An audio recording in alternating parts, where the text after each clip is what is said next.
So today we're going to show you how to make a rock crawler like this, the frame with the suspension and some accessories, on with hardly any money.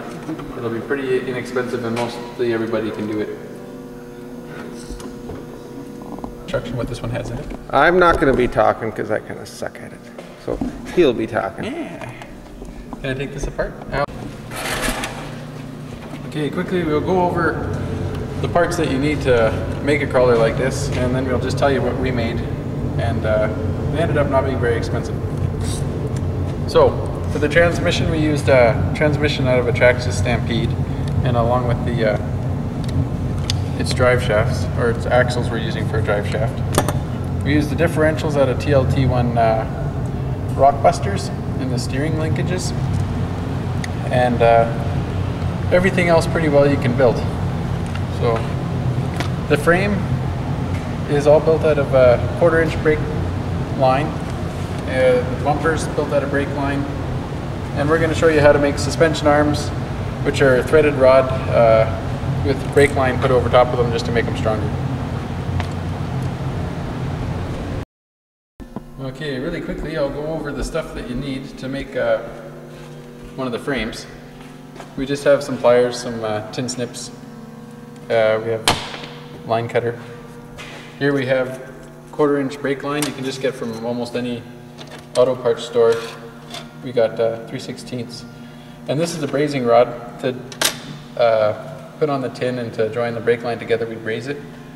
And this is the tin that we used for making a mounting spot for the transmission, and also attaching suspension linkages and shocks on. Just the body of a CD player or DVD. Yeah, this one's just the body of a, like you said, the DVD player. We had some body metal, works real good for cars, but we're out of that right now. Always remember to test it before. So we cut a piece off, and we stuck a piece of brake line on there just to see if it was good, bend it around, and if it sticks, then you're good. If you get the wrong stuff, then it doesn't stick and you're just frustrated. Yes, and also you'll need torches. You don't need this big of torches, but that's all we have, so that's what we're using. Okay, and I'll show one last thing before we start. The typical wheelbase on a 10 scale truck to fit most bodies It's about a foot, 11 inches. and around a foot. Should be good. And just under is fine because when you depress it, then it goes out a little bit. So Yeah, usually your wheelbase will extend. So when you're making them, you can pretty well do whatever you want. Just when you make it, don't forget to leave enough room for your motor. Your motor will stick out past your transmission. And also on the bottom side, right here, this base plate you'll have to make to mount the transmission. Just make sure that there's enough room that your drive shafts won't hit it when your suspension's all the way down. If you make it real long, it'll hit your drive shafts going back. So sorry about the phone. just something to keep in mind.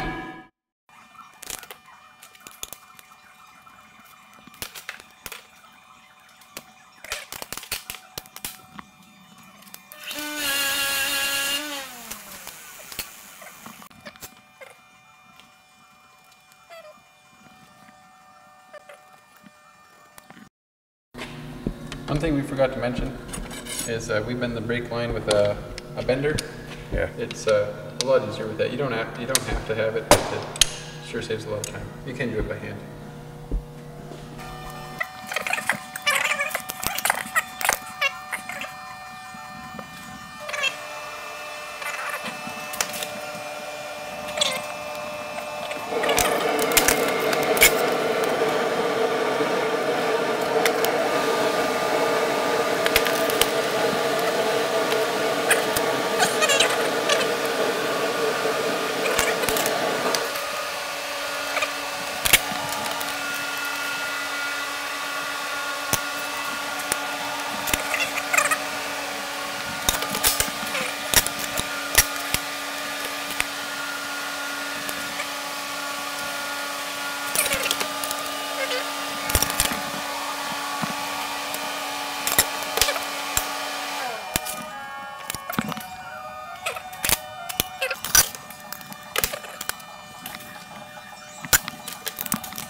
So after we bent the gist of it, you can cut it to the size you want. This is the back, this is the front.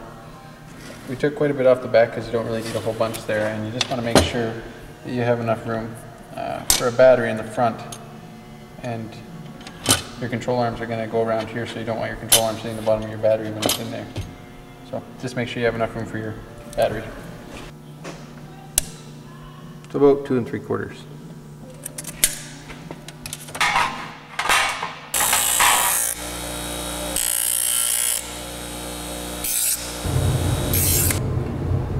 Aha. Yes.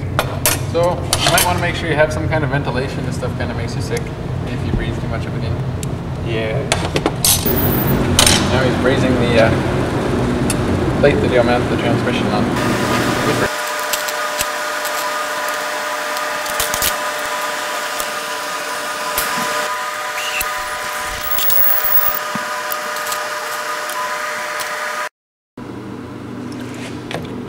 Oh well.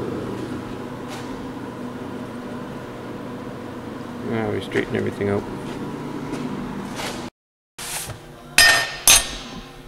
Yeah, so now we're just going to make a piece from going from here over to here just as a piece.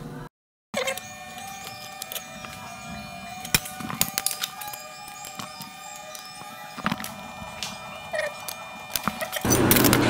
show you how you can put something on if you're all by yourself. Only have 2 hands.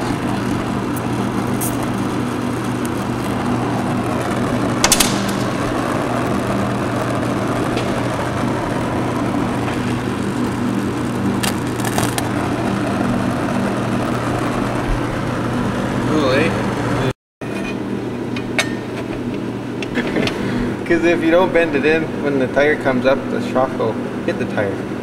Or whatever, vice versa.